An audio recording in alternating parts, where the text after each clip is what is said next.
Quisiera que podamos por un momento tener una reflexión en un pasaje de la Biblia que está en Santiago capítulo 5, verso 11.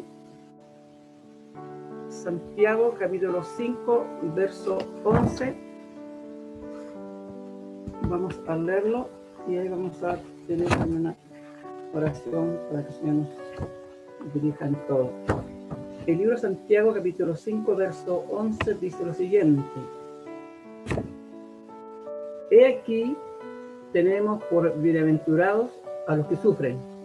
Habéis oído de la paciencia de Job y habéis visto el fin del Señor, que el Señor es muy misericordioso y compasivo. Tengamos un momento de oración para que Dios nos bendiga a través de su palabra. Padre, una vez más te damos gracias porque tú eres nuestro Dios, eres el Dios que nos sustenta, y como bien dice tu palabra, tú eres un Dios compasivo y misericordioso, Señor. Y te damos gracias, Señor, porque es por tu misericordia, tu compasión, es que hoy día estamos nosotros, Señor, acá frente a tu palabra, Señor. Dirígenos y bendícenos a través de ella, Señor. Te lo ruego y te lo pido en el nombre de Jesús. Amén. Amén. En todo este tiempo, con Jenny hemos estado leyéndose dentro del devocional el libro Job. Y el libro Job, sin duda, es un libro muy hermoso e interesante porque plantea la gran pregunta que todos nosotros en algún momento igual quizás la hemos planteado, ¿ya? Es cómo enfrentamos el sufrimiento, cómo explicamos el sufrimiento, sobre todo cuando a veces el sufrimiento, según nuestra mirada, ¿cierto?, es injusto.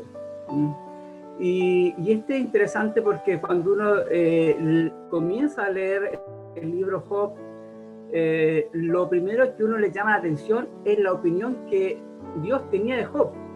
Si uno lee el verso 8, dice que Job dice que era cuando tiene esta conversación, ¿cierto?, con Satanás, Dios le dice: ¿no has considerado a mi siervo Job, que no hay otro como él en la tierra, varón perfecto y recto, temeroso a Dios y apartado del mal? Lo que primero llama la atención de este libro es la opinión que tenía Dios de Job. ¿Ya? Extraordinario, ¿ya? Y es interesante, ¿por qué? Porque la otra pregunta que uno se hace, ¿por qué Dios permite, ¿cierto?, en alguna forma, ¿cierto?, acceder a la petición que en alguna forma también Satanás le plantea, ¿ya?, de dejar, ¿cierto?, que José finalmente sea aprobado. Si uno pensara que en realidad el sufrimiento siempre tiene un propósito, pero aquí habría que entender, entonces, en primer lugar, que el libro trata, ¿cierto?, de cómo Dios quiere tratar con la vida de Job. Ya no tiene nada que ver, ¿cierto?, con Satanás, sino es el tema de cómo Dios trata con la vida de Job. Y algunos principios que uno puede extraer, sin duda, de este libro, que es extraordinario. Y como bien dijo alguien, nos gusta leer este libro, pero cuando pasamos por situaciones similares o mínimas, ¿cierto?, de lo que es sufrimiento, realmente es otra cosa. Por eso es interesante que este libro nos trae muchos principios, enseñanzas frente al sufrimiento. Lo primero que quizás que debemos decir que el sufrimiento, a pesar de todo, el sufrimiento que experimentamos es temporal frente, ¿cierto?, a la eternidad que Dios tiene diseñado para nosotros. La Biblia, por ejemplo, dice en 2 Corintios, dice, pues los sufrimientos ligeros y efímeros que ahora padecemos producen una gloria eterna, que vale muchísimo más que todo sufrimiento. Así que no nos fijemos en lo visible, sino en lo invisible, ya que lo que se ve es pasajero, mientras lo que no se ve es eterno. Por lo tanto, sin duda que cuando pasemos momentos, porque nadie está exento de pasar momentos de sufrimiento en la vida, no tenemos que olvidar que esos sufrimientos frente a la eternidad de Dios son pasajeros. Y nunca tenemos que olvidar lo que el Señor nos tiene prometido. Así que siempre nuestra confianza está en lo que Dios tiene para el día de mañana, para cada uno de nosotros. Lo otro también interesante de este libro y de la historia de Job es que no todo lo que uno quizás experimenta en la vida tiene una explicación quizás lógica en nuestra vida, ¿ya? Nosotros muchas veces siempre esperamos una respuesta para todo. Y yo creo que hay situaciones donde simplemente Dios guardará silencio por un tiempo y quizás Dios permitirá el día de mañana entender sus propósitos, o simplemente hay cosas que Dios se reservará. En el libro de Deuteronomio 29, interesante lo que dice cuando dice que las cosas secretas pertenecen a Jehová, nuestro Dios, más las reveladas son para nosotros, para nuestros hijos, para siempre. Por lo tanto, sin duda que Dios, dentro de sus planes eternos, hay cosas que muchas veces no vamos a entender. ¿Y por qué? Porque nuestra mirada es tan pequeña de la vida, del mundo, y no tenemos siempre esa mirada eterna que tiene Dios. Pero lo interesante es saber, y eso igual es muy lindo ver en la historia de Job, que Job nunca dejó de mirar a Dios como respuesta para su vida. Y eso nos ayuda también para entender y sobre todo también esperar en los planes de Dios. Porque yo creo que una de las cosas que cuesta a veces es cuando uno ora y aparentemente Dios no responde.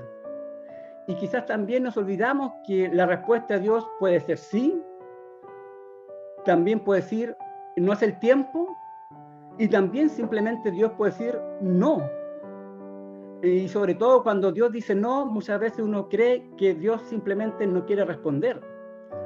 Por lo tanto, Dios siempre escucha nuestras oraciones, pero sin duda los tiempos de Dios no siempre son nuestros tiempos. Pero lo lindo es saber y confiar que toda situación está en las manos de Dios y nada está fuera de su voluntad. Eso que nos ayude a esperar los tiempos de Dios, sobre todo en este tiempo donde muchas veces uno quiere las cosas tan rápido, instantáneo.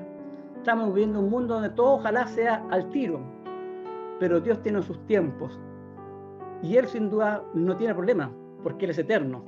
Él está fuera del concepto de tiempo. Nosotros vivimos en un mundo donde el tiempo lo andamos todos los días corriendo. Lo otro también interesante de este libro que nos ayuda quizá a reflexionar es también entender que los justos, y cuando digo justo, es delante de la justicia de Dios, porque dice la Biblia que no hay ninguno justo, pero también sus hijos, también vamos a experimentar el sufrimiento. Es decir, el sufrimiento no es un tema que es solamente para algunos, para los malos, como algunos piensan, ¿cierto? Sino que el sufrimiento muchas veces Dios también lo utiliza para enseñarnos, para moldear nuestro carácter, para que nuestra fe crezca. Por lo tanto, nadie va a estar exento de pasar momentos en la vida de sufrimiento. Pero lo lindo es ver, y ojalá que el Señor nos ayude para enfrentarlos, sobre todo como lo enfrentó Job. Un hombre que a pesar de todo lo que le pasó, nunca dejó de confiar en Dios. Y aun cuando él quizás buscaba respuestas sobre lo que le estaba pasando, y aparentemente Dios guardaba silencio, pero nunca dejó de confiar y esperar en Dios. Así que el Señor nos ayude, sobre todo también que a través de la historia de Job nos ayude el Señor para que podamos también ser misericordiosos y compasivos. Cuando vemos ahí la historia de los amigos que finalmente, casi más que amigos, terminan cuestionando, ¿cierto?, la vida de Job. Y eso no está en nuestras manos cuestionar, sino esperar en Dios. Pero sobre todo que el Señor nos ayude a ser sensibles al dolor de otras personas. Yo creo que una de las cosas que nos está pasando, sobre todo cuando uno de repente un día ve en televisión todos los días quizás sufrimiento, asalto, robo, y como que pareciera que ya lo estamos tomando como algo tan natural. Pero ojalá que el Señor nos tenga siempre un corazón sensible para experimentar también el sufrimiento de las personas que por una u otra razón ¿cierto?, están pasando por ese momento. Que ojalá nuestro corazón no se haga insensible al dolor ajeno. Y eso también debe ser una de nuestras peticiones, que el Señor nos ayude, ¿cierto?, a ser sensible, misericordioso, compasivo, y sobre también comprender ya al que está sufriendo. Porque interesante, dice la Biblia que Dios es un Dios misericordioso. Y cuando uno ve un poco lo que es la misericordia, es cuando Dios se pone en el lugar del otro. Cuando Dios dice que Él es misericordioso con nosotros, Él se coloca en la miseria del ser humano, en ese lugar. Así que el Señor nos ayude a ser hijos de Dios con un corazón misericordioso y compasivo, sobre todo a manifestar el amor y la ayuda, sobre todo por las personas que están experimentando el sufrimiento. Sobre todo en estos tiempos donde, producto igual de esta pandemia, hemos visto tantas situaciones tan difíciles que se están dando en muchos hogares. Así que el Señor pueda ayudarnos a todos nosotros cada día a tener ese corazón misericordioso y compasivo como Dios lo tiene con nosotros. Sin duda, hermanos, que nosotros cada día experimentamos su misericordia, cada día experimentamos la compasión que tiene con nosotros, porque es por su misericordia y su compasión es que estamos hoy día en pie. Pero también debemos reflejar esa misma misericordia y compasión por los que están a nuestro alrededor. Así que el Señor nos ayude a tener ese corazón compasivo y misericordioso que en la Biblia, ¿cierto?, nos pide y demanda Dios de cada uno de nosotros. Así que el Señor nos bendiga y nos guarde en este día y que cada día podamos mostrar ese mismo amor, esa misma misericordia que el Señor cada día manifiesta en nuestras vidas. Oremos al Señor. Padre, te doy gracias por tu palabra y sobre todo te ruego que tu palabra siga haciendo la obra en cada uno de nosotros, Señor. Ayúdanos, Señor, a que nuestro corazón cada día manifieste la misericordia y la compasión que tú lo haces con nosotros, Señor. Sobre todo para ver la necesidad del que sufre, del que hoy día está pasando momentos difíciles, Señor. Danos ese corazón, Señor, para que de esa forma también te honremos y te glorifiquemos, Padre. Te lo ruego y te lo pido, Padre, en el nombre de Jesús y para tu gloria lo esperamos, Señor. Amén.